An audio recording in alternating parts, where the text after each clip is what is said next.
नमस्कार साथियों, आप देख रहे हैं विजन 24 न्यूज। आज हम बात करेंगे प्रधानमंत्री नरेंद्र मोदी के उड़ीसा से किए गए 60,000 करोड़ से अधिक के मेगा प्रोजेक्ट की।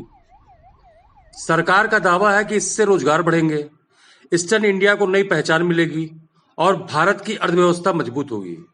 लेकिन सवाल ये उठता है, क्या ये प्रोजेक्ट सच में जमीन पर पूरे होंगे या फिर ये भी उन योजनाओं की लिस्ट में शामिल हो जाएंगे जो अब तक अधूरी पड़ी हैं।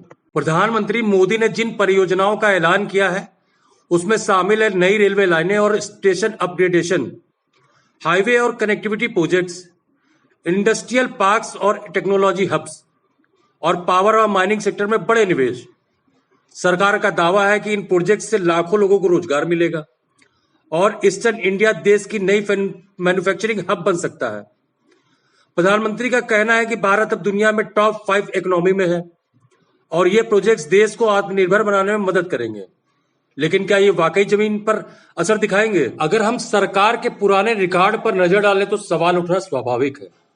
याद कीजिए, मेक इन इंडिया अभियान में कई इंडस्ट्रियल हब अभी भी कागजों में ही हैं। स्मार्ट सिटी प्रोजेक्ट में 100 शहरों का वादा किया गया था, लेकिन कई शहर पुराने हालात से जूझ रहे हैं। बुलेट ट्रेन प्रोजेक्ट अभी भी अधूरा है और समय सीमा बार बार बढ़ाई जा रही है।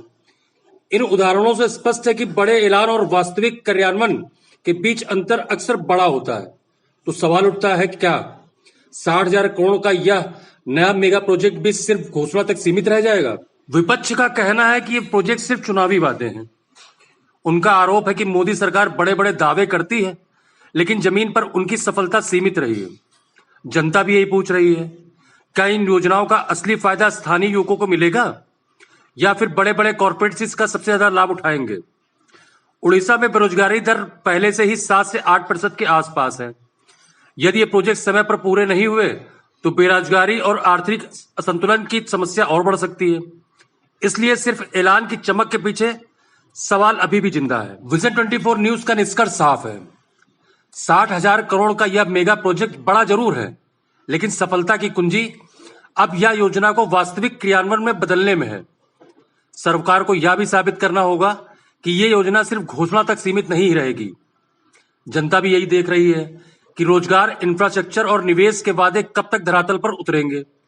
यह परियोजना भारत और उड़ीसा के भविष्य के लिए महत्वपूर्ण हो सकती है, लेकिन केवल समय बताएगा कि ये वादे कितने पूरे होंगे और कितने अधूरे रहेंगे। तो दोस्तों, सवाल यह है, क्या यह 60,000 करोड़ का मेगा प्रोजेक्ट वाकई बदलाव ला पाएगा या फिर यह भी अधूरी योजनाओं की लंबी सूची में शामिल होगा? आपकी राय क्या है?